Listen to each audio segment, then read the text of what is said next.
Bonjour à tous et merci d'être avec nous jusqu'à 14 heures. On va recevoir dans un instant M. Sébastien Matoua-Passade. Bonjour. Bonjour. Il est avec nous, il est professeur des universités et spécialiste de l'économie, pour le de la Guadeloupe, de l'économie, mais aussi d'un ouvrage qu'il a sorti, dont je présente, qui s'appelle Le Chant des fromagers. Et c'est un ouvrage dont j'aurais dû parler il y a plus d'1 an, mais enfin, jamais trop tard pour se rattraper. On va dire de petits mots. On va recevoir aussi Woody Manijan et Serge Glode, puisque Serge Glode, c'est un des derniers, j'ai envie de dire, pas le dernier, mais un des derniers du Gong. Et il fait une manifestation vendredi prochain. Il viendra nous parler un petit peu, puisque c'est une histoire vivante encore de cette organisation guadeloupéenne, ou groupe d'organisation nationale guadeloupéenne. Il a écrit 2 ouvrages. Il nous parlera de la conférence qui se fera en fin de semaine. On va recevoir aussi Diolo, comme d'habitude. Avec lui, on parlera de l'école Woussikam, de l'atelier des petits scribes.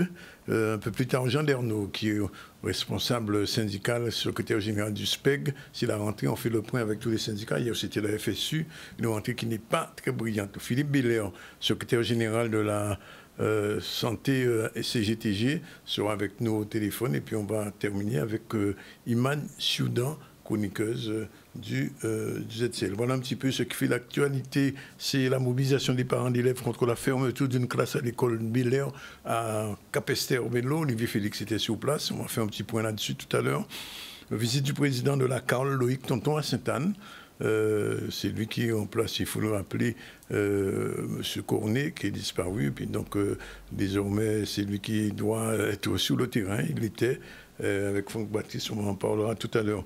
L'atelier contre l'électronisme. Qu'est-ce que c'est l'électronisme? Vous savez qu'on parlait d'illettrisme, mais aujourd'hui, quand nous sommes entrés dans l'ère du numérique, il y a des gens qui n'ont pas encore l'habitude des mails, du digital. Et donc, ça s'appelle électronisme, c'est-à-dire qui ont des difficultés.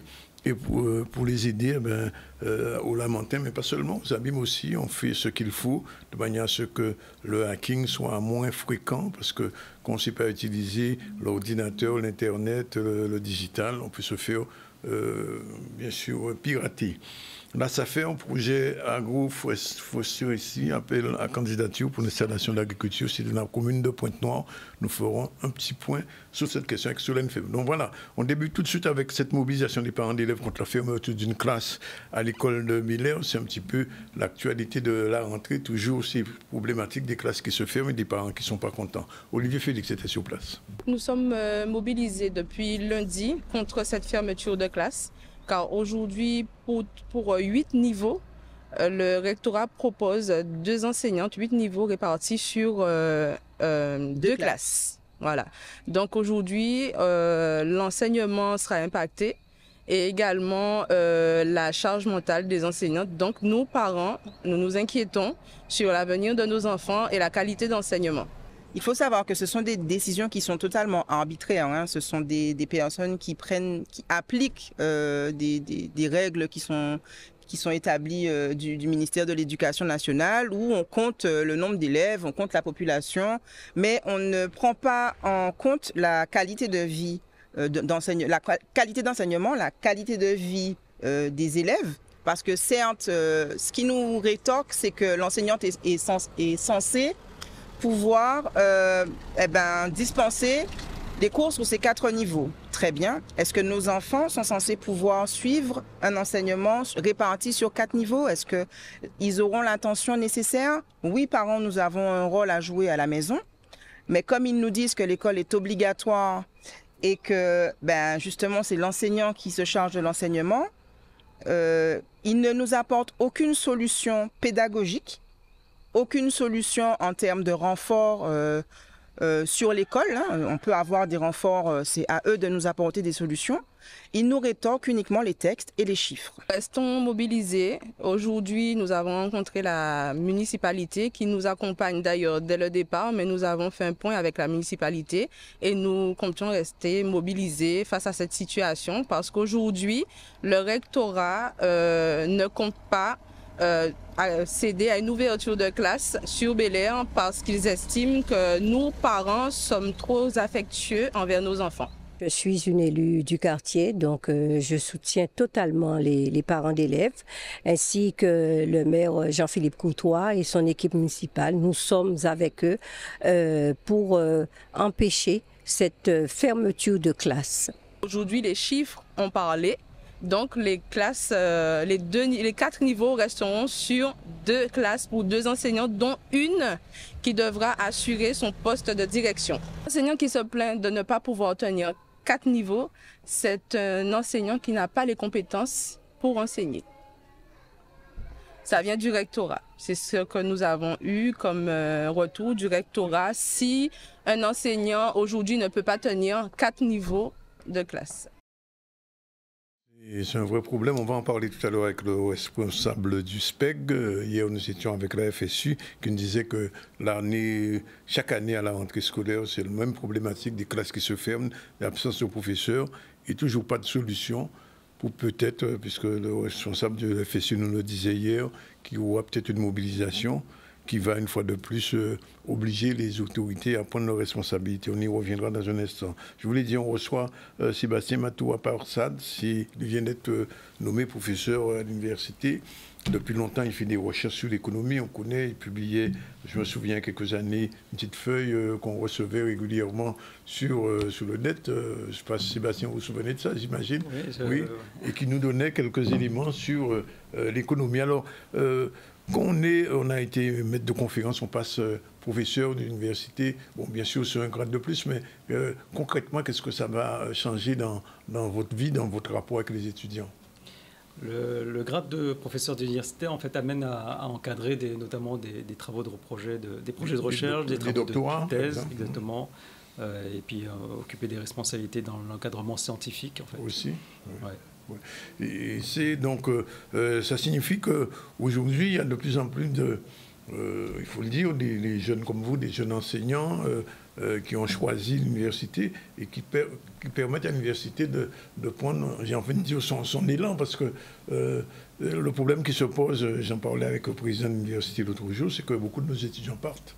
Parce que les parents n'étaient pas confiants, ils disaient « ouais, peut-être que c'est mieux à Bordeaux, à Toulouse ou à Paris ». Mais est-ce qu'aujourd'hui, on peut dire qu'au niveau de l'université, il y a ce qu'il faut? Oui, absolument. En fait, il y a effectivement des étudiants qui partent. Alors, si ce sont des formations qu'on ne dispense pas ici, oui. Ça c'est compréhensible. Si c'est des choses, s'ils partent pour éviter l'université alors qu'il y a des enseignements qui pourraient suivre ici, ça c'est malheureux parce qu'en fait, il faut savoir que lorsque les étudiants partent, ils perdent quelque chose. Lorsqu'ils vont dans l'Hexagone, qui sont attirés par les grosses universités, parler de Bordeaux, de Toulouse, de Paris, Montpellier, etc. Montpellier. Ce sont de très grosses universités, des universités reconnues sur le plan international, mais ce sont des usines. Et les étudiants se perdent aussi dans un peu le magma estudiantin parce que les enseignants ont beaucoup moins de temps. L'avantage qu'on a d'être cette petite université qui d'ailleurs maintenant est reconnue grâce au travail important qu'a mené notamment le président de l'université dont vous parliez tout à l'heure, ce sont des enseignants qui prennent le temps avec les étudiants, qui prennent le temps d'expliquer, qui prennent le temps d'écouter aussi les étudiants, d'accompagner les étudiants. Donc, ils sont un peu dans un cocon. Ils sont un peu dans un cocon et c'est notre fibre, notre culture nous amène à prendre soin de nos enfants, de nos petits frères et sœurs. Donc, c'est quelque chose qu'on gagne ici, c'est un avantage comparé par rapport à ce qu'on peut trouver dans l'Hexagone. C'est une bonne chose. Alors, Sébastien, on est obligé de parler quand même un petit peu d'économie, puisque c'est j'ai envie de dire aussi votre dada depuis longtemps. Je me souviens des petits documents que vous publiez il y a quelques années qu'on recevait. Qu'est-ce qui fait que cette économie guadeloupéenne, peut-être même martiniquaise, ne décolle pas? Alors je ne parle même pas du coût de la vie. Bon, ça c'est un problème récurrent qui revient systématiquement depuis 15 ans et même au-delà. Mais au niveau de notre économie, qu'est-ce qui manque à cette économie pour être un petit peu plus productive à la fois d'emploi et de production même? Effectivement, vous faisiez allusion aux notes économiques de l'atome que l'on publiait il y a quelque temps. Oui. Notre économie, c'est une petite économie. Ce qui est petit et mignon est beau, mais le problème aussi des petites économies, c'est qu'elles ont moins de capacité relativement à des grosses économies comme l'Hexagone, comme plus près de chez nous, le Brésil, les économies qu'on peut trouver dans les pays de l'Amérique latine, ou même dans les grandes Antilles. Nous sommes des petites économies avec des marchés réduits, donc qui fait qu'une entreprise, lorsqu'elle veut investir en capacité de production, eh bien, elle est vite limitée par ses débouchés. Il y avait des outils de défiscalisation qui maintenant sont moins accompagnés, qui permettaient aux entreprises d'investir dans des grosses machines pour produire en grande quantité. Le problème, c'est que si les entreprises produisent en grande quantité et que ces produits ne sont pas absorbés par le marché, eh bien c'est une perte de productivité qu'on a finalement. Et donc on peut avoir des économies qui sont, on a des économies qui sont plus petites, qui sont du coup plus coûteuses, parce que quand vous comparez une entreprise qui produit des œufs ici à une entreprise qui produit des œufs dans l'Hexagone, la rentabilité est vite réalisée dans l'Hexagone. Ici, le marché est plus étroit et concurrencé aussi par des produits importés, donc c'est beaucoup plus difficile. Ceci dit, je crois que ce qu'il faut regarder maintenant, et c'est vraiment dans ce sens-là qu'il faut qu'on essaie de pousser politiquement, je pense que les élus, c'est aussi leur dada, c'est de s'ouvrir sur le marché avoisinant, essayer de faire tomber les barrières des normes européennes qui nous permettraient d'élargir notre marché autant à l'exportation qu'à l'importation, qui permettrait d'acheter des produits moins chers.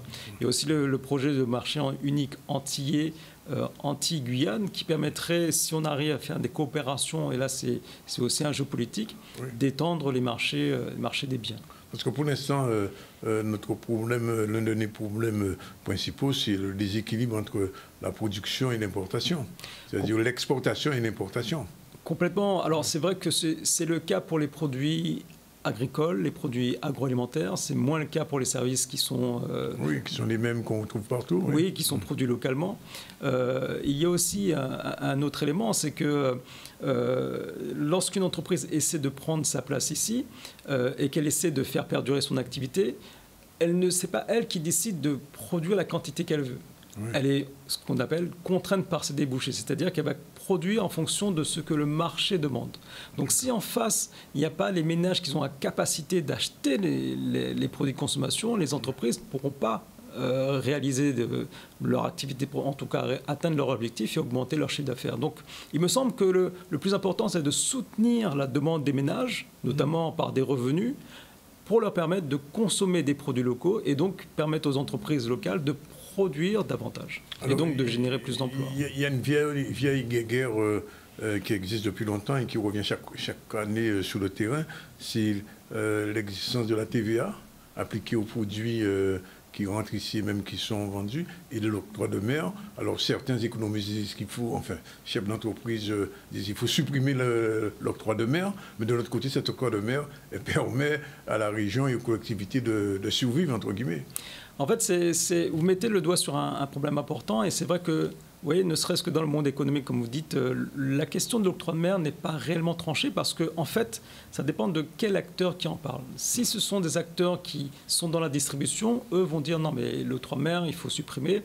Eux, ils redistribuent des produits. Donc, ils vont voir qu'en baissant l'octroi de mer, ça va leur permettre de vendre davantage, que ce soit des produits locaux ou importés.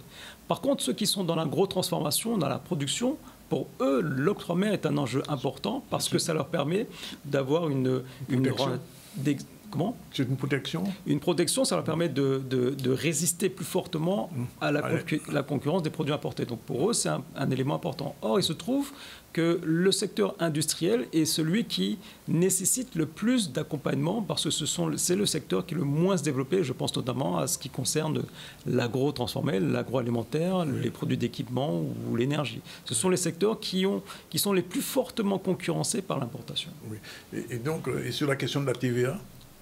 La TVA, effectivement, elle est un peu assise, entre guillemets, sur l'octroi de mer. Donc, les variations de taux d'octroi de mer se répercutent sur les recettes de TVA qui repartent à l'extérieur. Mais oui. Il me semble que là, on a un travail à faire pour... Sur la fiscalité, il y a un problème sur la fiscalité. Absolument. Récupérer la recette de TVA qui pourrait être réinjectée dans l'économie locale, comme on le fait pour l'octroi de mer. Pour l'instant, la TVA repart au niveau national. Oui. Elle tombe dans un pot commun et on ne sait pas exactement comment est utilisée la TVA au niveau national. Et j'ajoute qu'avec, vous voyez, on était dans une période d'hyperinflation importante. Oui. Cette inflation importante a permis également de générer plus de recettes de TVA, parce que la TVA, c'est un taux assis sur les prix des produits. Donc, si le prix augmente, là, pour le coup, avec l'inflation, donc la recette de TVA a atteint des niveaux records. On n'en parle pas beaucoup, ça a atteint des niveaux records. Mais elle est supérieure à celle de l'octroi de mer, de toute manière. Elle est un petit peu en dessous. Elle est chez nous à peu près à 80% de la recette d'octroi de mer. Oui. À La Réunion, elle est de 110%, donc elle est plus importante que l'octroi de mer. Oui. Mais c'est une recette importante qui pourrait aider grandement d'une part les collectivités, mais moi je pense surtout aux ménages modestes et aux entreprises modestes, parce qu'on parle beaucoup des entreprises, on a tendance à mettre les entreprises dans le même panier, mais il y a des entreprises qui vivotent, il y a des entreprises qui essaient de survivre, et donc ça, il y a quelque chose qu'on pourrait faire avec ces recettes-là pour accompagner les acteurs. Alors juste une petite dernière question avant de parler un petit peu de votre ouvrage, on reviendra tout à l'heure avec M. Manigeon, on attend l'arrivée de Serge Claude. Est-ce que le tourisme suffira à une Guadeloupe autonome, par exemple, pour tenir la route? Le tourisme tel qu'il existe en ce moment, il ne sera pas suffisant, surtout que c'est une zone essentiellement concurrencée quand on regarde des économies comme Saint-Domingue qui sont sur des taux de croissance à 2 chiffres. Etc., oui. Exactement. Là, on a du mal à concurrencer parce que ce sont pas les mêmes. Ce sont certes les mêmes produits parce qu'on est dans la Caraïbe, mais ils ne sont pas vendus de la même façon. C'est pas le même prix. C'est pas le même prix. Oui. Et l'accueil aussi, ça joue un rôle. La devise aussi, ça joue un rôle. Donc, ce sont des zones en concurrence très forte. Nous, je crois qu'il faut qu'on se distingue dans la qualité du produit touristique qu'on va proposer, d'une telle manière qu'ils ne puissent pas retrouver ce qu'ils vont trouver ici, qu'ils ne puissent pas le retrouver ailleurs. Et là, je pense notamment au tourisme mémoriel, au tourisme vert, au tourisme de santé, au tourisme sportif. On a des zones qu'on pourrait exploiter davantage. Il y a l'aspect aussi culturel qu'on devrait valoriser davantage. On le valorise, nous, en tant que Guadeloupéens, mais je pense dans le sens touristique. Je pense notamment, par exemple, les industries carnaval. Vous savez que le carnaval, maintenant, il y a des groupes qui offrent des packages pour les touristes, pour des immersions dans les groupes de carnaval, notamment les groupes à peau. Et ça, c'est quelque chose qui attire et qu'on pourrait valoriser très bien et qui peut attirer davantage de touristes. Alors, vous avez parlé de tourisme mémoriel, ça me permet de rebondir un petit peu sur un livre de mémoire que vous avez publié. Alors, en général, on dit que les gens qui sont dans les mathématiques, qui sont dans l'économie, ne sont pas des écrivains, ils sont plutôt attachés aux chiffres. Comment vous êtes passé des chiffres à la littérature en publiant Le Chant des fromagers? Oui, c'est une petite incursion que m'a permis le Covid, parce qu'on était tous à l'arrêt à ce moment-là. Et là, j'avais à cœur de terminer ce projet que j'avais commencé quelques mois auparavant. Comme beaucoup, moi, je suis très touché par notre histoire. On a, d'une façon ou d'une autre, des réminiscences qui sont en nous, et puis parfois des résurgences du passé qui surgit. Et je crois que notamment notre économie est impactée par le passé colonial, notre rapport par rapport à l'Hexagone. Vous prenez encore l'exemple des exportations de produits qui restent des produits exportés il y a 150 ans ou 200 ans. Et donc, qui fait que notre développement est influencé par ce passé. On a dans notre histoire des événements qu'on connaît très bien. Il y a aussi des événements moins connus qui méritent, et c'était un peu l'idée de ce bouquin, parce que je l'ai fait sous forme de plusieurs chapitres, et je voulais rendre hommage à notre pays, à notre histoire, aux hommes et aux femmes qui ont fait notre histoire et qui ont fait que nous sommes là aujourd'hui. Alors, ce qui est quand même assez curieux dans l'ouvrage, c'est que vous le parsemez de vocabulaire créole. Alors, bon, bien sûr, le mot de maître revient souvent. Alors, il y a un terme que j'ai vu, je dis, il faudrait que je l'interprète là-dessus, le namka. Qu'est-ce que c'est le namka? Merci pour cette question, parce qu'on ne me l'avait jamais posé. On me l'avait jamais posé. En fait, le namka, c'est une philosophie que je voulais mettre un peu romancée, oui, bien sûr, pour expliquer ce qui fait le ferment de la résistance des nègres marrons.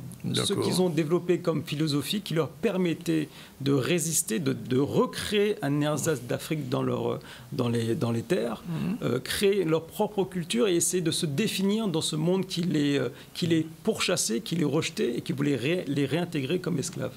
Et donc, je voulais essayer de voir aussi, faire un parallèle avec ce qui ferait de nous des êtres authentiques, dans l'idée de ce qu'ils imaginaient à l'époque. Donc le Nomka, c'est faire la résonance du Ka, et rechercher l'âme du Ka à travers donc, le jeu du Ka qu'il faisait, qu'il pouvait pratiquer. Alors sur tous les termes créoles qu'on trouve tout au long de l'ouvrage, c'est une volonté d'ancrer cet ouvrage dans la langue guadeloupéenne. Oui, parce que j'avais en tête aussi les anglicismes qu'on emploie. Voilà, on parle de lobby, par exemple, on parle de start-up. Mais il se trouve que notre langue est capable de faire entendre des idées qu'on pourrait très bien intégrer dans la culture française. Et donc, j'avais à cœur de placer notre langue créole dans cet essai de littérature en rendant hommage à nos ancêtres, à nos aïeux.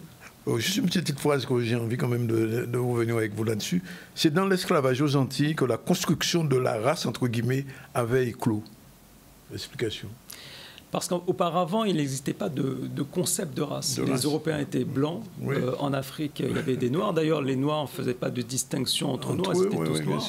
Mais il se trouve que quand on a recréé ce monde créole ici, on l'a créé, il fallait faire des juxtapositions de noirs, de blancs, de métis, de mulattes, et puis on a eu tous les mots barbares qu'on a inventés. Et là, il a fallu hiérarchiser.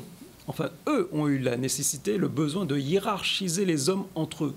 Et donc, ils ont créé le mot race dans ce laboratoire d'inhumanité, parce qu'on a déshumanisé l'homme pour le placer comme un pion, comme un meuble. Et donc, le mot race est intervenu pour mettre en haut de l'échelle le blanc, en bas de l'échelle le noir. En tout cas, c'est un livre à lire, je le conseille. Il faudrait y revenir au mois de mai, j'imagine, il faudra en reparler, parce que c'est un livre quand même qui parle beaucoup de notre histoire, le chant des fromages. Il y a une suite? Oui, en fait, j'ai pensé à un cycle en fait qui retracerait notre histoire coloniale et en mettant à chaque fois en avant les éléments de notre culture, notamment dans celui-là. Par exemple, j'ai mis en avant le mayolé, des choses qui ont disparu. Le mayolé, le sauvé-vaillant, ce sont des jeux que pratiquaient les esclaves à l'époque. Et donc, à chaque période de notre histoire, en off tout à l'heure, on parlait des Kalinago et des Caraïbes, des Arawaks. Il y a des choses qui ont créé, qui ont permis à ces peuples de trouver aussi, d'affirmer leur dignité. Et d'ailleurs, c'est un peu le leitmotiv que j'ai dans ces incursions littéraires, c'est de mettre en avant notre devoir de dignité. D'accord. Alors, juste un petit... Bon, là, je vous lâche après. C'est un petit mot que j'ai lu et qui m'a fait sourire. Dans sa luxueuse habitation de la Ritournelle, on imagine, avec le nom qu'il était, menait un train de vie extravagant, mais accordé. Oui, parce que j'ai bien rigolé en disant ça. Oui, parce qu'en fait, c'est vrai qu'ils avaient des patrimoines extraordinaires, mais c'était toujours à coup de crédit que le banquier pouvait leur permettre. Donc le crédit, déjà, à cette époque-là, fonctionnait déjà. Oui. Et donc, il y avait toute une affaire, en fait, il y avait toute une constellation d'activités économiques entre les négociants, les banquiers, les marchands, et donc souvent le crédit fonctionnait pour pouvoir acheter les esclaves et puis investir. Et ensuite, il y avait des prix qu'il a assez dit, effectivement, au début. En tout cas, merci d'être venu, Sébastien. Merci à vous. Ce sera pas la dernière fois, j'imagine. Vous dites, Manijan, merci d'être là. Serge n'est pas encore arrivé. Alors, vous dites, en fait, vendredi, Serge Glock, je le disais, c'est l'un des derniers vivants, je ne dis pas survivants, vivants du GONG, le groupe d'organisation nationale Guadeloupe, a décidé de faire une conférence. Alors oui, c'est ça. Et donc, je suis là aujourd'hui pour l'accompagner dans ce projet. En fait, durant pratiquement les 5 derniers mois, il a réalisé une série de conférences sur les mêmes thématiques, notamment de la départementalisation à nos jours. C'est très important de parler à l'origine et à nos jours.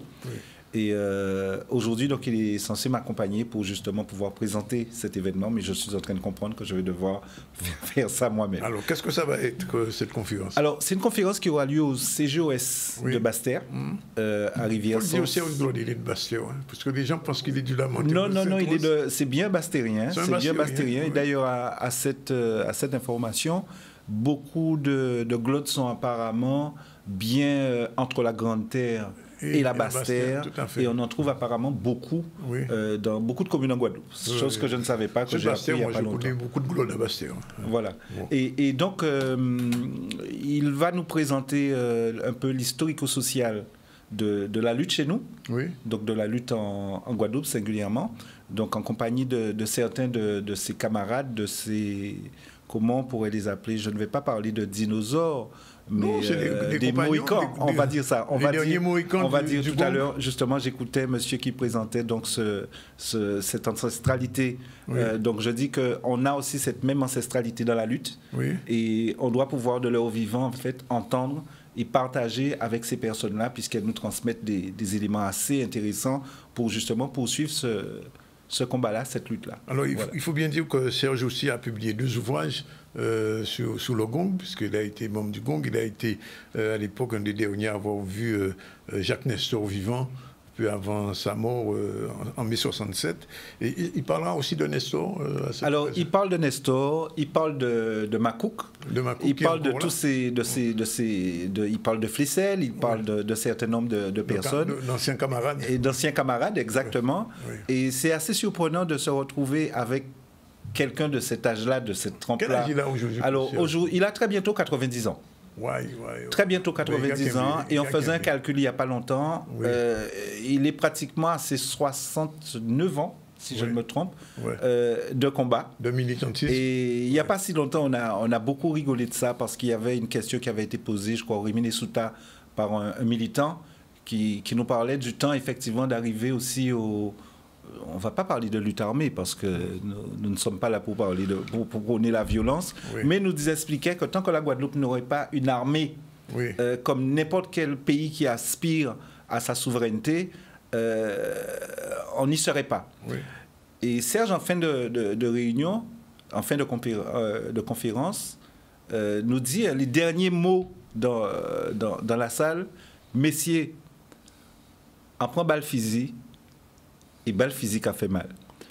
J'ai retenu cette phrase-là, parce que c'est très souvent que lorsque nous sommes plus actifs, plus virevoltants que les autres, qu'on a tendance à penser que nous avons la capacité de braver certaines situations, un peu comme si c'était devenu une destinée ou une mission. Et Joula, ça effectivement, regardez, c'est aujourd'hui, il tenait un message important, fait nous savent, parce que là, on dit dans Chéraï toujours. Et il ne faut pas oublier quand même que mai 67, c'est près d'une centaine de morts en Guadeloupe. Hein. Alors, c'est un massacre. Une centaine de morts en Guadeloupe, mais en même temps, il y a au niveau, ne serait-ce que sociologique ou psychologique aussi, puisque moi j'ai grandi à Pointe-à-Pitre, j'ai des oncles qui ont vécu mai 67, seulement on n'en a jamais parlé dans la famille. Et quand j'ai posé la question à ma mère il y a quelques années, elle n'avait pas la capacité de me donner plus d'informations sur ce qu'elle avait vécu. Il y avait nos mertas. J'ai été traumatisé, il faut le dire. Hein. Voilà, exactement. Et aujourd'hui, je me dis que pour pouvoir ne serait-ce que s'intéresser à cette histoire encore récente, certains d'entre nous n'étaient pas nés, d'autres sont nés comme moi, par exemple, 3 ou 4 années après. On n'a pas des parents ou des oncles qui en parlent. Rencontrer des personnes comme Serge qui ont participé déjà dans la construction même de toute cette révolution. Lorsque j'entends Claude Serge parler par exemple de la GEG, de la création de toutes ces micro-organisations en région parisienne, j'avoue que il y a matière en tout cas à s'informer, il y a matière à trouver des idées, il y a matière à partager et à s'approprier en tout cas l'histoire de cette lutte. Alors, Serge est arrivé. Alors, on va prendre une petite pause là. Et on le retrouve tout à l'heure dans la deuxième partie du ZCL. C'est parfait. À tout de suite. Il est pratiquement 13h. C'est l'heure de la première pause. On remercie Sébastien d'être venu et de nous avoir éclairé, d'avoir justement permis de faire la transition sur la partie historique qu'il traite dans cet ouvrage. Mais il n'est pas que ça, il est aussi économiste. Et dans un instant, on se retrouve. À tout à l'heure. À tout à l'heure. Merci.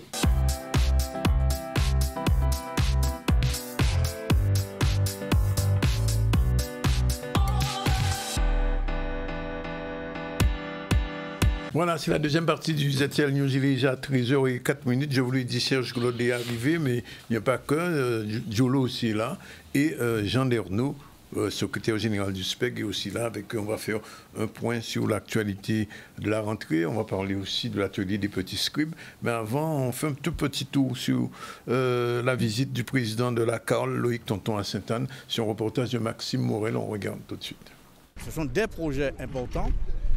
Vous savez, avec l'élection du nouveau bureau du conseil communautaire par son président Loïc Tonton et moi-même le premier vice-président, nous devons faire un point de ces projets qui étaient déjà entamés, qui étaient déjà fléchés. C'est ainsi que nous avons eu Galba, au port à vocation multiple. Nous avons eu le curage au niveau de la canalisation de Dupré. Ensuite, ce qu'on appelle plus l'insertion, un local mis à disposition pour un bon fonctionnement, pour l'insertion, et évidemment la piste cyclable que nous aurons pour le délestage au niveau de Bois-Jolant, et évidemment où nous sommes, le futur siège de la CARL, au rond-point de Parier de Gissac, ici même. C'est surtout important pour nous de les mener, puisque je pense que c'est comme des projets CARL, bien évidemment sous la ville de Sainte-Anne, puisque je rappelle que la CARL c'est une agglo, c'est Gauzé, Sainte-Anne, Saint-François, Désirade, mais ce sont des projets qui sont menés par la CARL bien évidemment en lien avec les services de Sainte-Anne, en lien avec les communes de Sainte-Anne. Et puis bien évidemment, voilà, c'était aussi important pour moi d'aller sur le terrain, d'avoir un visuel, de voir les choses et pour mieux, je dirais, mieux voir les choses, je dirais, dans mon esprit. C'était important de faire ce point-là, accompagné bien évidemment de mes collègues du conseil communautaire et évidemment du conseil municipal, pour les informer de façon très collégiale à ces projets qui vont voir le jour incessamment sous peu.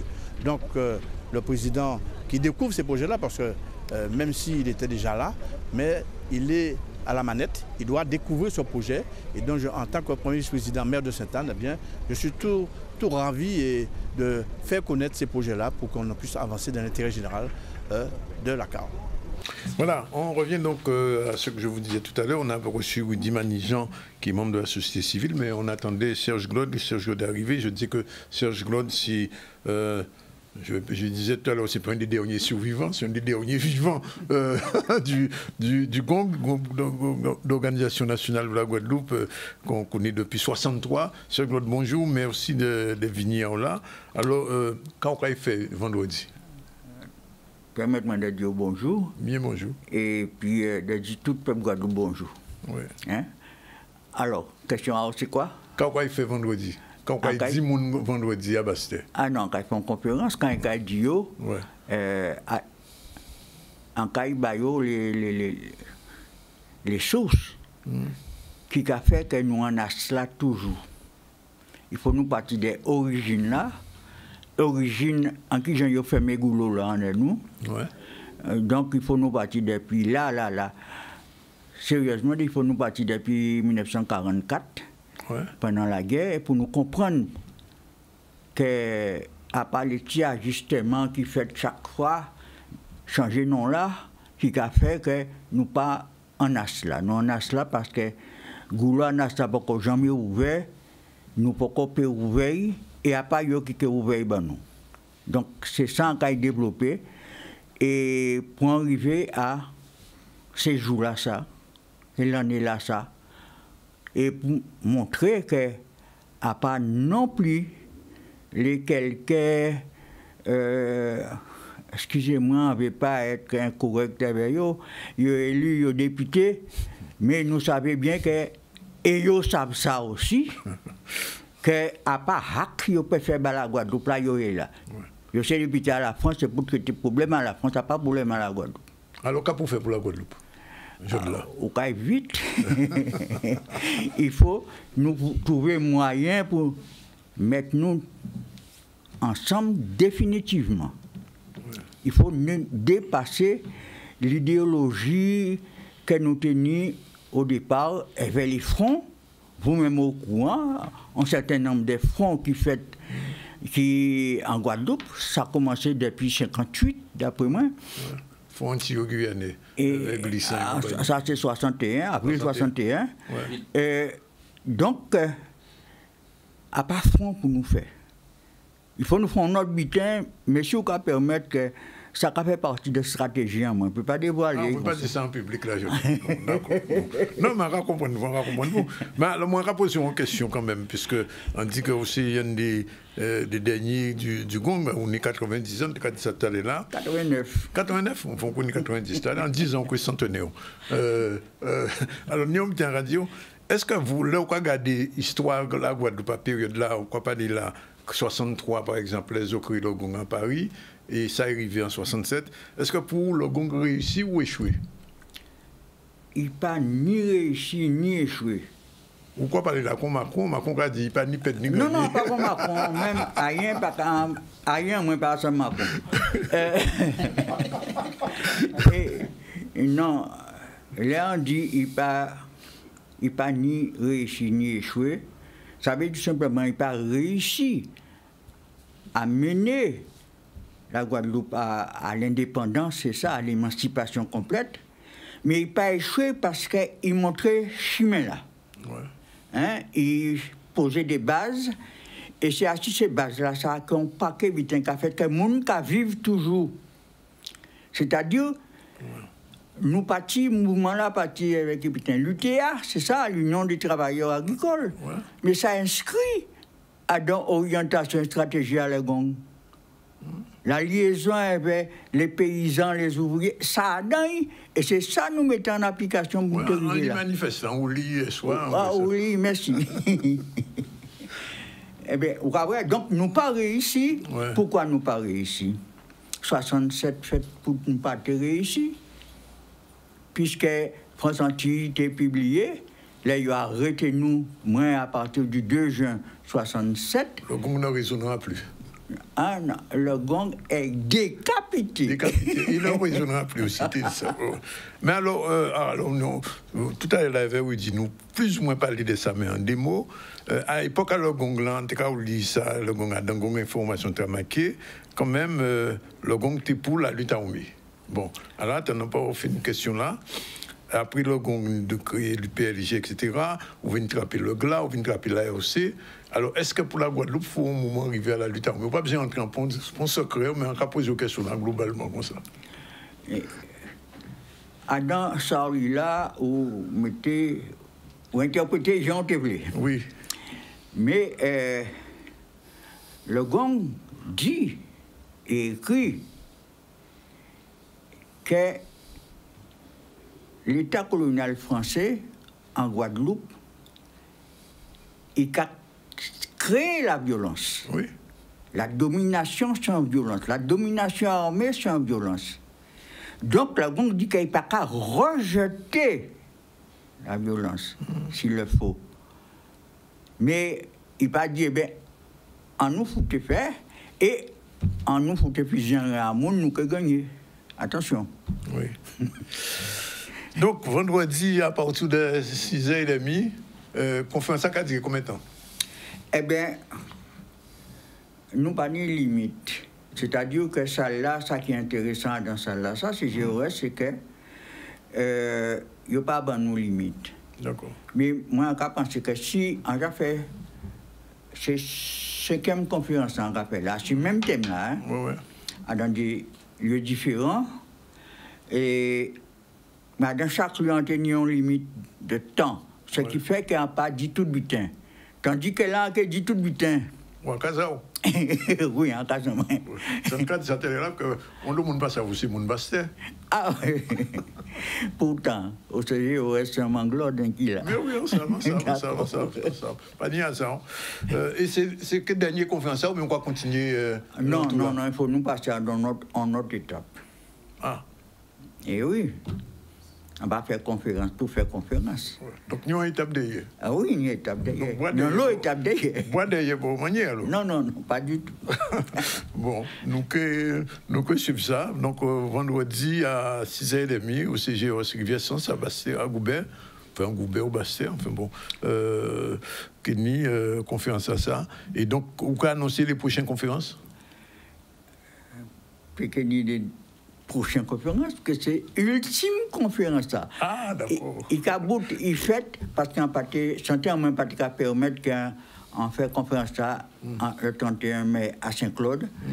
Non plus qu'en fait à Goubert, à Salle-Gilles-Florent, choisi, mais à Trois-Rivières et à Bastère. Donc, en cas de Rivière-Sens, c'est un côté qui presque central à tout ça. Donc, nous avons fait un seul pour tout le monde, Sud Bastère.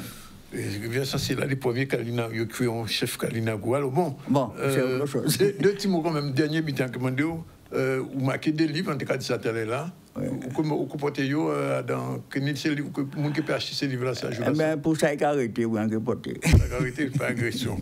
Bon, on va supposer d'autres un troisième livre écrit en savon on peut dire ça trop fort. Bon, mais en bon temps. Bon temps. Nous on passer au syndicalisme puisque hier on a reçu FSU. Comme chaque année à la rentrée, on fait un petit point sur ce qui se passe au niveau de la rentrée. On reçoit le secrétaire général du SPEG, Jean Derno, bonjour.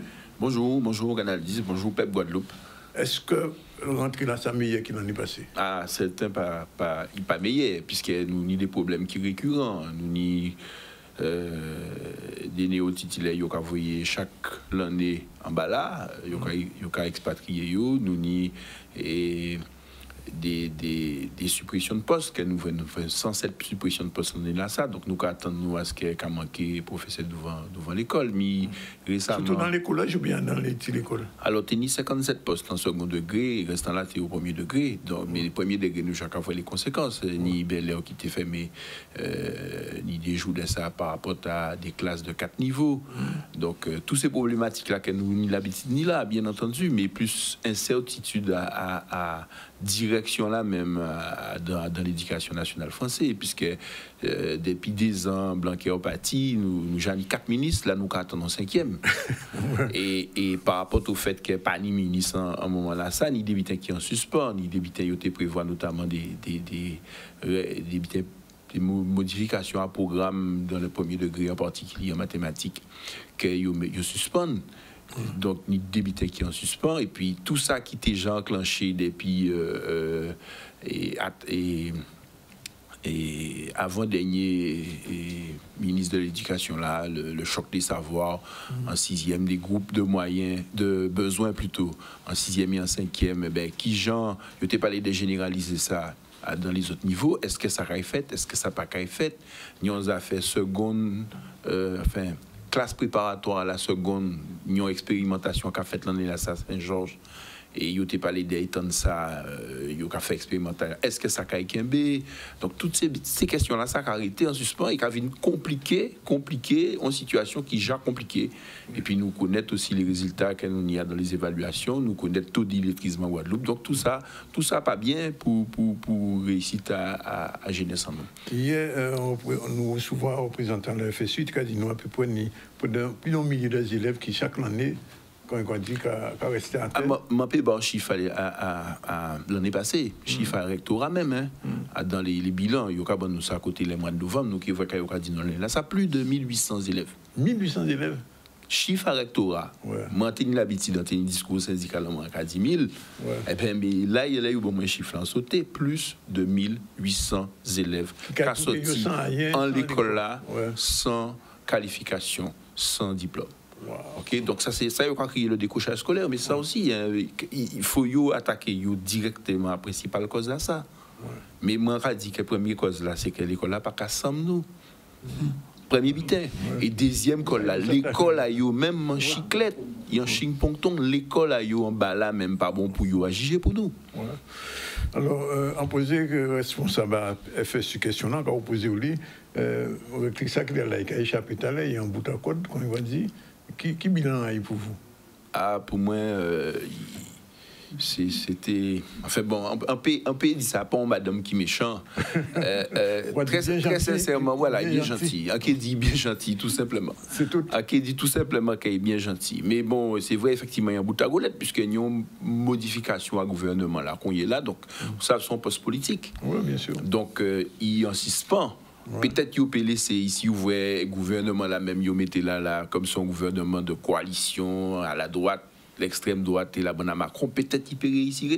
Mais pour ne pas savoir, nous, qui est bien vrai. Parce que le ministre là était là, la tête plus ou moins ministre de gauche, d'après ça, on te comprend. Ça, l'ancien ministre, madame là était là. Madame là était là, enfin... Il était sorti à gauche. On est sorti à gauche qui vient joindre Macron. Macron, oui. Oui, qu'on attale. Oui, qu'on attale, qu'on l'autre. Mais en passant, si c'est ça, on peut parler vraiment de casser des mondes de gauche. C'est peut-être des gauches caviar, on va dire là. Alors, nous avons un dernier bitin pour dire, qui font dans le monsieur responsable FSU, qui a dit nous, on posait la question là, est-ce que nous avons un mouvement social au niveau de l'enseignement? Il dit, moi, il a commencé à discuter entre les syndicats pour voir qu'il y a à faire. Et qui gêne parce que ni de l'année, enfin, ou quoi changer ça, ils ont fait un grand assemblée avec tous les politiques. Ça a été fait à Cité des Métiers. Et pour essayer de sensibiliser à ces problèmes qui ont posé aujourd'hui 10 jours en Guadeloupe. Finalement, ça n'a pas de grandes affaires. Eh bien, ça n'a pas de grandes affaires qu'on a fait à habiter la ministérielle. Là, comme nous avons crié ça, c'est ça. Parce que il semblé nous dans ça pour ça. Ouais. C'est parce qu'il y a devant les différentes, devant les différents ministères pour définir plus ou moins qui projet il avait fait pour la Guadeloupe. Mais nous bien vrai que habiter là, ça n'a pas avancé. Il n'a pas ni avancé sur la question statutaire politique à pays là et ni avancé sur l'école là. Oui. Donc, moi, je crois que ça ne pas rien. Pour un mouvement de ces jours-là, c'est en gros? Ça, pour un mouvement, il faut personnel à l'éducation mobilisé. Alors, oui. c'est ça pour nous faire d'abord, mobiliser, parler, informer, et c'est ça nous qu'on fait. Nous, ça concerne SPEC, nous, en Assemblée Générale, qu'on nous a fait chaque année, nous, Assemblée Générale, samedi à Névé, Rémine Souta. C'est le premier contrée, nous, contrée, base en nous, avec militants, nous, avec sympathisants, nous, avec moun kassi SPEC. Aussi, là, nous avons fait un point. Si Jean l'a rentré, fait tout partout, en tout secteur, en toute catégorie. Et là, nous avons vu qui Jean. Moun en nous mobiliser et puis à un moment là ça nous qui peut voir si nous peut contrer d'autres syndicats et quand nous peut faire un moment là ça. Oui, on va poser une question là parce que Jolo là sont spécialistes à langue là, problème à langue guadeloupéen là dans l'école là qui s'est passé l'année passée et qui s'est quelle situation là. Eh bien le créole là qui a avancé petit à petit ni des freins mais qui a avancé. On peut pas dire que créole là a fait derrière, créole là il y a ces professeurs pour... Alors, ni enseignant créole, nous ne pouvons pas dire pas. Les réticences qu'il y a, en particulier dans certains établissements, c'est chercher un chef d'établissement qui n'est pas chaud pour faire monter l'anglais en puissance. Ok, mais l'anglais a avancé. Il peut avancer encore, il y travaille encore à faire, il travaille notamment à niveau universitaire à faire, il travaille en matière de support, c'est-à-dire des textes. Alors là, il faut écrivain et mettre à l'œuvre. Il faut moun ka marquer l'anglais, mettre à l'œuvre parce qu'il y a un travail à faire pour justement puis initier pas, puis ça qui enrichit l'anglais, puis l'anglais qui est debout, puis qui est cisé et à un moment là ça qui est avancé. Et donc samedi, à partir de samedi, nous avons un petit point qui dès 4 points le SPEC et les autres syndicats pénis pour entrer là et venir là. Samedi, c'est quel SPEC d'abord? Oui. Alors c'est d'abord regarder nous, après nous regarder les autres. Après nous regarder les autres. Bon, nous attendons ça quand nous passons, ça que nous avons communiqué qui est sorti. Oui, bien entendu. Oui, puis c'est une vraie invitation là. Donc nous attendons ça. Nous avons changé de sujet. Tout de suite, nous allons parler avec Jolo. Bien bonjour. Générique à Jolo et nous allons voir un petit point et Damissou.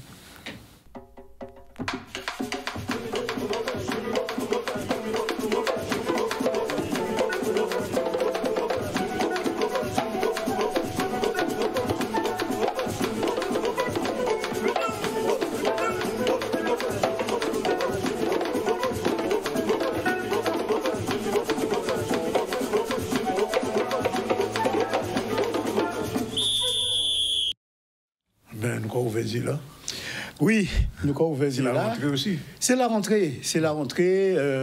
Vous savez que depuis 2-3 années, avec des camarades, nous avons décidé, semblé à un petit groupe qui nous a créé l'école Fombaou Chikam pour nous étudier la réalité à langue en nous à dans dimension qui veut dire depuis l'histoire, depuis fait ancêtres qui sont langue égyptienne, qui sont langue qui kamaké, bonnet et vers langue en nous aujourd'hui. Et nous découvrons l'habitat, nous travaillons ensemble assis. Et puis, là, on a une richesse à langue, on a commencé à dire, on l'a dit, messieurs, on a 15 ans, 20 ans pour commencer à étudier ça, parce qu'en 7 ans, on a 40 ans, on a vaillant. Et donc, plusieurs fois, il y a vu qui a dit nous, bon, ça a été bien, si vous avez changé ces timounas. Bon, vous savez, ça n'a pas toujours évident. Bon, il faut réfléchir qui genre ou quoi faire. Et c'est comme ça, on est là, ça, nous décider, nous mettons, on l'a tilié pour ces timounas. Et pour commencer à faire découvrir réalité à ça yoyé, kalanga yo kadi yoyé, et aussi pour yo ça apprendre à apprécier pays à yo, réalité à pays à yo, tout ça avec langue là. Et donc c'est on l'atelier qui nous a mis en place. Alors là c'est pour rentrer à ces grands mouna. Ici là, rentrer là c'est pour qu'il fait côté lundi. Donc, chaque monde connaît qui joue au joindre. Et mercredi, eh ben, nous ni l'atelier à Setimouna. Alors, voilà. Avant, et puis, on avait posé une question. On t'entendait là, M. on a dit il faut que marquer plus assis, ou fait plus ou cherche assis, question à langue là, parce que quand manqué des fois, bon, j'ai un dictionnaire, grammaire, etc. Mais quand vous, qui justement, vous sont monde qui marqué, quand on dit assis, alors, on attend un petit ça. Le problème à Guadeloupe, son seul bitin, c'est qu'il prend des bitins en disant nous, c'est langue en nous et spiritualité en nous. Parce qu'on ne peut pas sans l'autre. Et spiritualité, là, c'est science. Donc, qui j'en peux exprimer science en même si ou pas ni pas connaître langue, pas connaître toute dimension. Et parce que c'est vrai, on peut réciter science à les autres, mais vous-même, vous pouvez penser avec propre dimension, vous pouvez penser science, ou que vous habitez à l'entour, vous pouvez même analyser, comprendre, faire théorème, éveiller, tout ça. Et donc, c'est problème en nous. Toute difficulté qui nous nie, tout problème à délinquance et tout ça, c'est qui en cas guadeloupéen, il y a été ça yoyé, il y a été non ma guadeloupéen, là où était langue là, où était toute.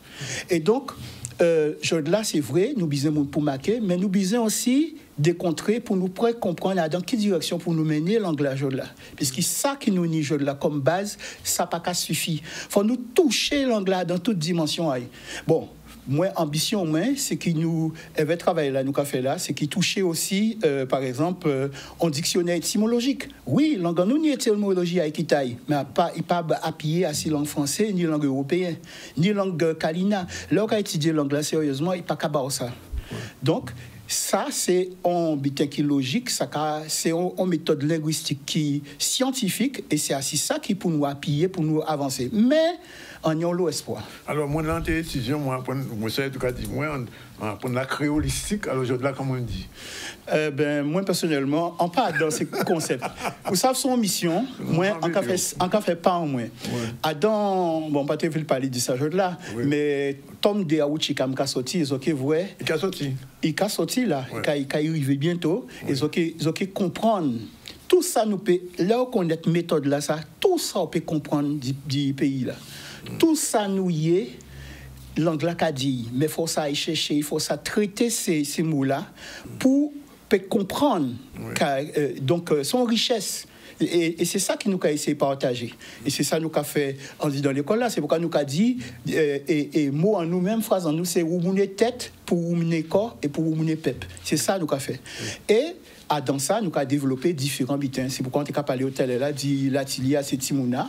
Et c'est inédit nous avons passé avec eux, à danger, à dans compte, à dans dessiner, à dans aussi apprendre Setimouna, retourner à dans qui gens en cet en nous t'es marqué en premier temps, qui veut dire assis sabla, elle doit être pour y avoir un contact physique, elle veut justement discipline là ça. Nous pas dit marquer dans l'atelier là, nous pas dit dessiner puisque tout bitin c'est dessin, mais chaque bitin qui est alentour en nous, il y a valeur, il y a richesse et qui a communiqué nous, qui dit nous canouiller. Oui. C'est pour ça, par exemple, dans la langue Congo, qui Congo, il y a dit non à l'anglais, c'est Ndinga. Mais Ndinga, ça veut dire cherchez-moi. Et là, on a cherché l'anglais, qui nous a trouvé, c'est vous-même. Alors, on va poser nos questions là quand même, parce que là, chaque année, le spec en ça, parce que moi, je suis au spec un moment, quand nous semblait à l'entour, à quelle langue, etc. Est-ce qu'on joue aucun invité Diolo à venir parler de ces problématiques-là qu'il a levé là? Ben, mon passage, faut poser des questions là, les camarades qui ont roulé si journée-là. Ça, on va parler de la journée du créole. Oui, journée du créole. Ben, faut te poser des questions là. Pourquoi pas, on passe nous savoir. Oui, parce que vous savez que, enfin, pour moi, pas prendre vous ça, nous on débat sinon là, créole ou pas créole. Oui, mais le débat là, ça, il arrive régulièrement dans l'Assemblée nous café et c'est mignon nous café. Mais moi, je crois que c'est. Je t'ai dit des fois, nous pas envie d'aller à l'essentiel et nous envie perdre de temps, nous. Oui. C'est tout ça envie d'ici ça. D'accord. Bien, alors continuez assis l'école Fambois. Alors, vous mettez tête, vous mettez quoi? Vous mettez. Oui, parce que la réflexion là, c'était ça. C'est qu'on le monde qui a dit, ah ouais, mais nous démouner. Nous ne pouvons pas passer toute vie en nous qui dit nous démouner. Il faut nous prévoir qui j'en nous ka roumoner. Premier roumoner là, c'est qu'il tire, c'est langage, c'est ça qui poteau mi-temps ça et c'est ça qui colonne vertébrale là. C'est à dans tout bitin là. Tout si créé nous ka moi en dire franchement, on commencé travail à système à Alliance éthiopienne. Et Alliance éthiopienne là menez-moi assis tellement bitin, il menez-moi assis qui Jean coup de main qu'a organisé en Guadeloupe pour qui bitin assis question à tontine, donc on trouvait qu'à ces tontines là par exemple pour qui bitin ni tontine non ayo c'est sousou, pourquoi on note c'est chitou, pour qui bitin on note c'est kalibuka, on retrouve tous ces mots là on fait étymologie ayo. Encore pas ton seul bitin chitou c'est non à Totila. Pourquoi c'est non à Totila? Parce que c'est en hiéroglyphe et hiéroglyphe là ça les ancêtres en nous, 4500 l'année, ils étaient fondus en métal et c'était un poids pour peser pour d'alors. Et donc, c'est madame là qui a fait chitou. Valet à ça, ils étaient mettre ensemble, c'était valet à petit chitou là, ils étaient mettre si balance là. Nous perdons l'habitude là, même au l'arrêter. Mais qui j'en fait moule là, ça reste là. C'est comme ça, habitant on aille. À part moi qui en trouvé comme ça et qui l'essayer comme ça. Pensée symbolique, on ne peut pas qu'à disparaître, ça qu'on ADN. Donc, toute messe et l'habitude dans nous, c'est messe et l'habitude africain. Qui nous veut pas. Nous pouvons démontrer ça scientifiquement, par contre. Ouais. Et, à si base là, ça, eh bien, on peut comprendre pour qui, par exemple, là, ces cuisinières là qui sont sortis avec collier grain d'or, pour qui, ils ont acheté grain par grain, café tontine pour y acheter. Mais grain, là, c'est une quantité l'or, c'est une quantité poudre l'or. Valéaï, c'est qu'on chitou, yo transposé en bitin, les ancêtres en nous, t'es qu'à faire ni longtemps. Sous là aussi, c'est même bitin. Et donc, c'est, vous pouvez voir qu'il nous a commencé, docteur Baïla, on a fait là, Ouchikam tome 2, ces outils pour tout enseignant, c'est pour tout le monde. Mais enseignant, monde qui a appris petit monde langayo, qui ont l'eau information. Et en y ambition qui ça peut aider faire niveau là monter encore plus. C'est ça aussi. Alors donc pour venir à l'école là, on nous boot atelier pour les petits scripts, ça y est exactement ça que fait les mercredis. Donc on a atelier pour Timoun depuis 5 ans à 15 ans et le mercredi après-midi c'est 4 heures pour 5 heures et nous avons travaillé avec ces Timoun là fait à danger, à dans compte, à dans chanter, fait commencer à apprendre base à qui Jean langue égyptienne qu'a marqué. Mais en réalité nous pas travailler avec langue française, nous avons travaillé avec les ancêtres à langue en nous, parce que langue égyptienne là, eh bien, qui peut permettre nous apprendre les plus vite, c'est langue en nous qu'à parler ici, puisque c'est petit taille. Voilà. Et qu'il y a l'école aussi comme online aussi, c'est ça? Oui, ça c'est on l'atelier nous qu'a metté en ligne. Ça c'est pour tout le monde qui a resté en dehors. Ouais, pas quoi, hein? Ni monde Miami, ni monde Toronto, ni monde qui en France, ni monde qui Martinique, Guyane, qui a crié moi tout le temps pour moi dire moi, elles sont pas ni en bitin pour eux parce qu'ils savent qu'ils nous qu'a roulé ici. Eh bien, ça, c'est en réponse pour eux. Et puis aussi, nous, ni des camarades qui arrêtés dans des côtés qui ont gens loin par rapport à là, nous-mêmes, et qui ne peuvent pas conduire l'ennui. Donc, il faut une solution pour eux parce que ça a passionné eux. Et c'est tout un chéri bien te dit mais les anti-moun commandé un bitin, faut pas laisser des fois dire il veut faire sport, il veut faire il travaille si langue, il veut faire peinture bidon comme ça. Donc, faut une réponse forte tant qu'à on dit son mission hein. Donc faut tant qu'à papa au cadio et ça porter réponse Jean P. Merci pour ça. Alors, rendez-vous vendredi à 6h30. C'est GOS Bastel. Oui, Rivière-Sens. Pour dernière conférence là, dernier parler là. Mais ni d'autres bulletins d'ailleurs, c'est ça vous dire. Ni la parole, mais ni l'action. Absolument. Rendez-vous samedi à 14 à 9h à Rimini-Souta. Et vous, c'est lundi, la rentrée qu'a faite, le téléphone là. C'est en octobre, mais nous avons une réunion le 25 avec ces familles-là et tout ça pour expliquer qui démarche en nous. Pour voir là, nous aussi, il faut voir là, si nous avons évolué, tout ça. Voilà. Okay. Ben, nous parler, quand on va dire, 13h33, nous comprenons le dernier bout de parole là, et nous retrouvons notre élève Iman, avec l'actualité pour nous finir avec l'actualité à tout de suite.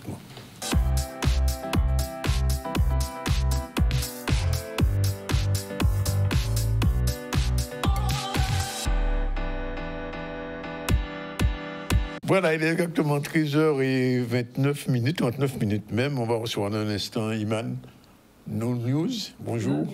Oui, je te laisse présenter les deux personnes qui sont avec toi. Oui, bonjour à tous. Alors aujourd'hui, on va reprendre la chronique In Power avec deux invités qui seront avec moi sur la saison. Donc, Sarah Aude Salbo, qui est bodybuildeuse professionnelle et coach sportive. Et Yasmina Harissi, qui est make-up artiste, qui a aussi l'entreprise PB Cosmétiques, qui nous maquille aussi en tant que chroniqueuse sur cette saison. Et on va en parler tout à l'heure. Tout à l'heure. Alors, on a M. Biller au téléphone, bien sûr, puisqu'il n'a pas pu être en direct aujourd'hui, il se trouve à l'étranger. Philippe Biller, bonjour. Oui, bonjour. Oui, alors, j'ai vu que vous avez sorti un long communiqué sur la situation de la santé en Guadeloupe. Ça veut dire que les choses ne s'améliorent pas alors que le nouvel hôpital va bientôt s'ouvrir? En fait, ce n'est pas un communiqué, c'est une analyse que nous faisons de la situation sanitaire, sociale et médico-sociale. Oui. Voilà pourquoi c'est assez long, mais nous ne pouvions pas, comment dirais-je, il y a tellement de problématiques que nous ne pouvions pas au moins relever une problématique par secteur. D'accord.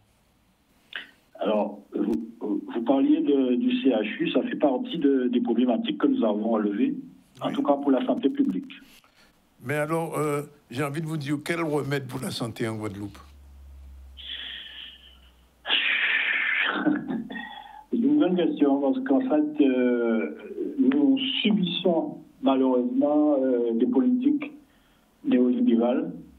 Et ce sont des politiques qui sont très contraignantes, financièrement, matériellement, en moyens humains, en moyens médicaux. Si c'est pour répondre à votre question, franchement, clairement, c'est sortir de ce système, franchement. Carrément. Il n'y a pas d'autre solution? Oui, il n'y a pas d'autre solution. J'en vois pas.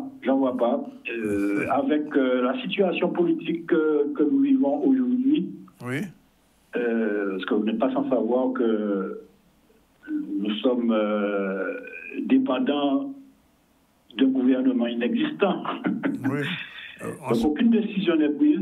En ce moment, il n'y a pas de ministre de la Santé en France. Il n'y a rien. Un Premier ministre, un gouvernement, il n'y a rien, strictement rien. Oui. Et je ne sais pas ce que ça trame en dessous. En tout état de cause, dans notre analyse, nous estimons que si les travailleurs de la santé, du social, du médico-social et d'autres travailleurs, bien sûr, par ailleurs, ne se mobilisent pas, ça n'augure de rien de bon pour nous. Alors, je crois comprendre que lors du dernier congrès des élus, il était question de demander à l'ARS de lâcher un petit peu du lest et que les collectivités guadeloupéennes récupèrent un peu des fonctions de l'ARS. Qu'est-ce que vous en pensez, vous? Mais je ne ne sais pas dans quel cadre juridique qu'il place ça. En tout état de cause, nous sommes fondamentalement pour l'abolition de l'ARS. Oui. Pour nous considérons que l'ARS joue un rôle d'agence, quoi. C'est pas un rôle de coordinateur sanitaire et social, oui. comme ça existait il fut un temps avec la DAS. Et les orientations qui sont prises ne correspondent pas aux attentes de terrain, mais aux préoccupations politiques d'en haut. C'est comme ça que ça fonctionne depuis Sarkozy. Et ça devient de plus en plus inquiétant parce que c'est la raison pour laquelle, d'ailleurs, que les organisations syndicales ne sont pas entendues alors qu'elles font remonter le vécu et les doléances des premiers concernés, quoi, dans les métiers divers et variés. Alors, je l'ai dit tout à l'heure, c'est la dernière question. Dans quelques mois, pas beaucoup, moins d'une année, le nouvel hôpital, le CHU, va être ouvert. Est-ce que toutes les conditions sont réunies pour avoir mieux que ce qu'on a en ce moment au CHU de Pointe-à-Pitre? Je ne crois pas. Pour une raison simple, c'est qu'en fait, il y a un certain nombre de problématiques qui existent encore dans l'ancien CHU, oui, si on peut parler comme ça. Nul ne sait exactement ce qui se passe en termes de préparatifs pour l'intégration dans le nouveau CHU. Vous mettrez ces problématiques-là dans une coquille vierge, entre guillemets, mais ça ne va pas régler le problème, ni de la santé, ni de la prise en charge des patients. Non, pas du tout. Je ne crois pas que nous aurons quelque chose de bon. Alors, une dernière chose, c'est un petit peu parallèle à votre démarche sur la Fédération Santé de CGTG, c'est que le nombre d'obésité, aussi bien chez les femmes que chez les hommes, augmente. Du point de vue de la santé, c'est un très mauvais signe. Comment vous percevez cette situation pour notre pays? Alors, je reviens à ce que je disais tout à l'heure. Nous sommes, comment dirais-je, en fait, nous subissons entièrement les orientations néolibérales. Oui. Nous sommes dans une société de consommation, de surconsommation. C'est pour ça que je dis qu'il faudrait qu'on pense véritablement à en sortir. Parce que tout ce qu'on mettra en place en aval, oui, ça ne va rien régler par rapport à l'amont. L'amont, ce sont ces orientations économiques qui nous font surconsommer un certain nombre d'aliments qui sont problématiques à la santé publique. Philippe Belair, je vous remercie, mais je vous dis simplement qu'on va vous retrouver bientôt dans un débat sur les problématiques de la santé, puisque quand vous serez de retour dans votre pays, on va rassembler des personnes qui sont en charge de la santé, bien sûr des syndicalistes, et nous aurons l'occasion d'aller un petit peu plus loin que cette fois-ci sur ces problématiques. Merci en tout cas d'être intervenu en direct de l'étranger. Voilà, il est déjà 12h et 13h46.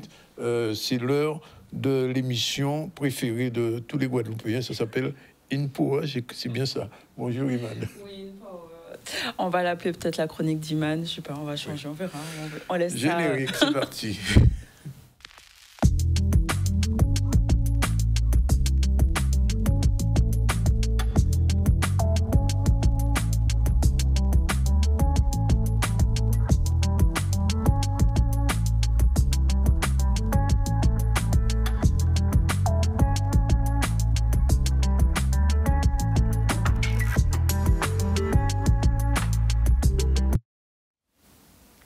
Donc voilà, nouvelle saison. Alors, InPower, aujourd'hui, en tout cas sur cette saison, aura une thématique qui sera un peu plus, on va dire, forte.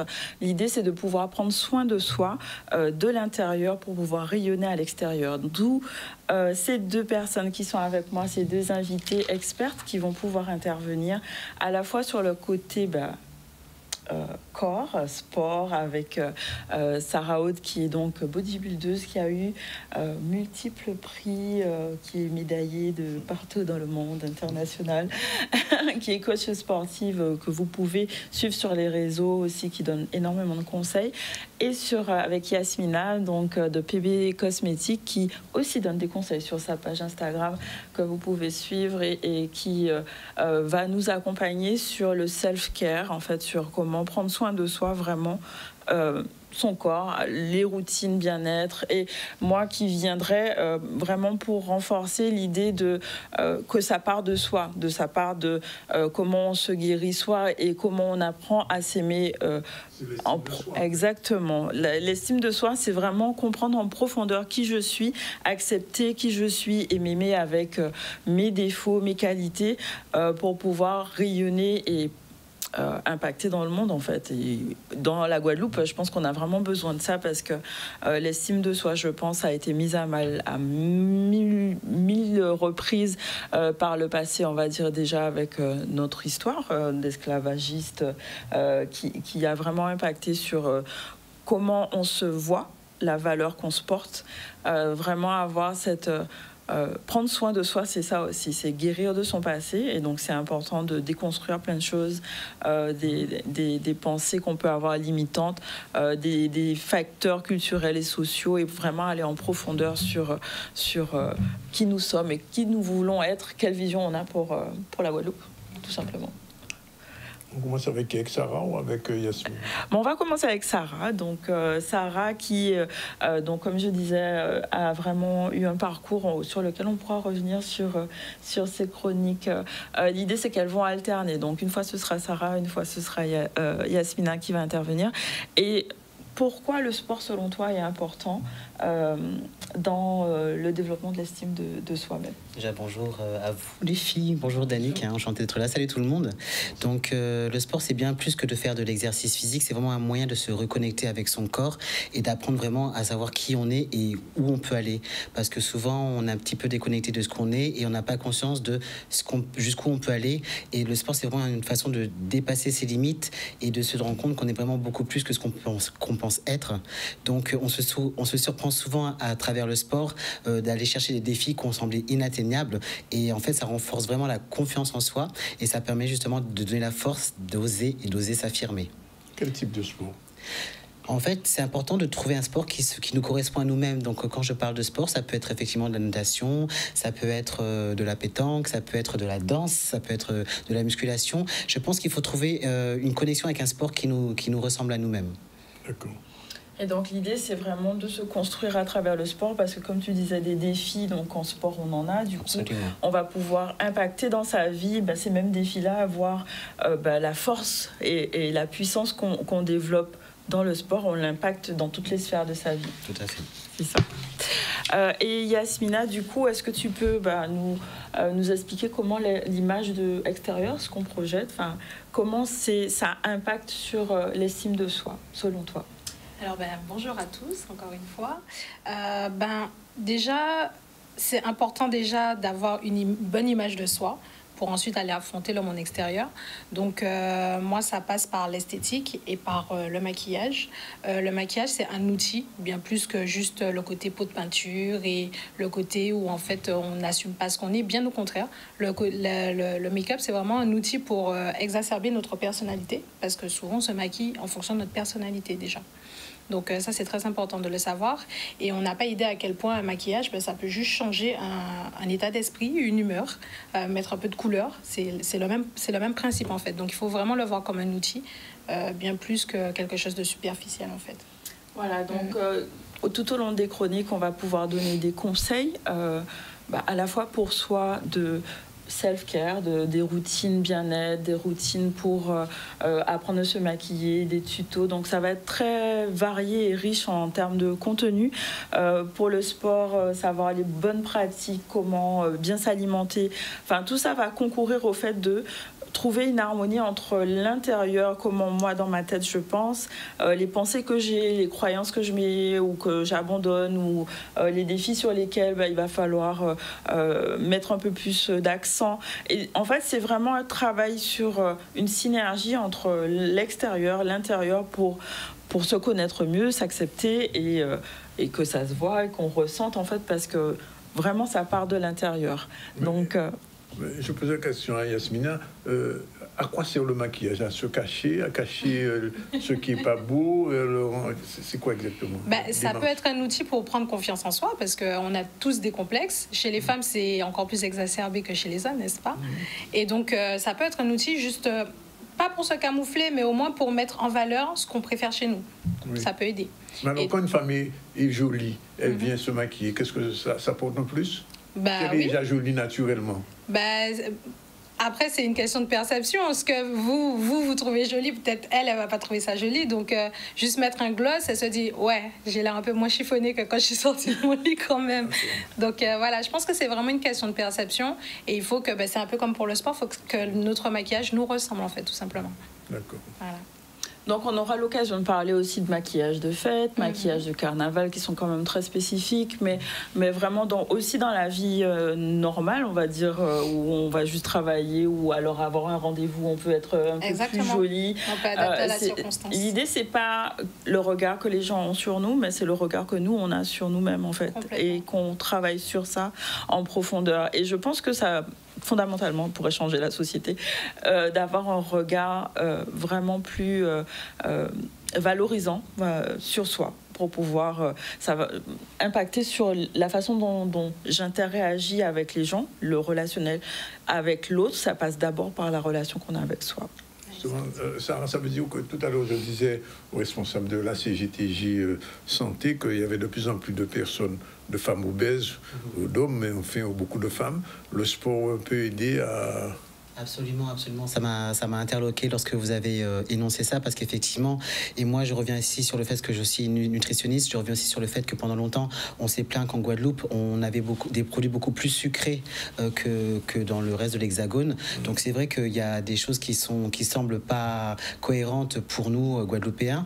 Donc c'est vrai que moi je le retrouve en salle de sport, et très honnêtement, j'ai jamais cessé de travailler depuis, et là maintenant, ce n'est plus à prouver que l'activité physique et sportive, ça optimise justement les chances d'être en bonne santé, de prendre de l'âge en bonne santé. Donc il faut pas s'en priver, parce que c'est quelque chose qui est à notre disposition et qui peut même être gratuit. Donc allons-y. Oui. Et d'autant plus que dans la chronique, on va avoir une spécificité sur les femmes. Absolument. En préménopause, même par rapport au cycle menstruel, c'est des choses sur lesquelles on parle pas suffisamment, je pense. L'alimentation, comment l'adapter en fonction, le sport aussi. Donc vraiment, on va essayer d'être très très large pour donner le maximum d'informations pour que chacun puisse trouver son équilibre. Donc ça veut dire que le maquillage, finalement, c'est un rituel? Oui. Ça peut être un rituel ou pas, hein. Il faut adapter à soi. Oui. Moi, je suis maquilleuse professionnelle, je ne suis pas maquillée tous les jours. Donc, il faut que ça aille...